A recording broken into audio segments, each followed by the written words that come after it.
खाडीची कोळंबीला तर आमच्याकडे कोणबट असं सुद्धा म्हणतात। तुमच्याकडे काही वेगळं नाव असेल तर ते सुद्धा मला कमेंटमध्ये सांगा।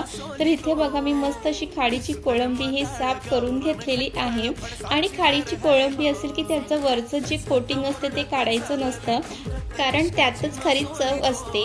आणि आपल्याला बाजारातून जेव्हा मच्छी आणतो त्यासोबत पिशवीसुद्धा मिळते, तर बाजूला पिशवीसुद्धा मच्छी साफ करताना ठेवायचं आणि जी काही मच्छी कट करतो ती पिशवीमध्ये टाकायचं, म्हणजे दुसरी भांडी काढायची काहीच गरज नाही आहे। आणि घरी मच्छी साफ करायचं म्हटलं की घरामध्ये भांड्यांचा खूप मोठा असा पसारा होतो, पण मच्छी साफ करताना भांड्यांचा जास्त पसारा होऊ नये त्यासाठी काय करायचं ते तुम्हाला सांगते।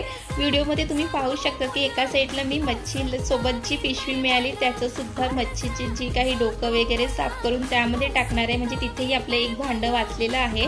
आणि दुसरीकडे जिथे कोळंबी साफ करून ठेवलेली आहे त्याच प्लेटमध्ये मी जागासुद्धा केलेली आहे आणि तिथेच मी जी मच्छी तपोई मच्छी साफ करून घेणार आहे ती सुद्धा त्याच्यासोबत ठेवणार आहे।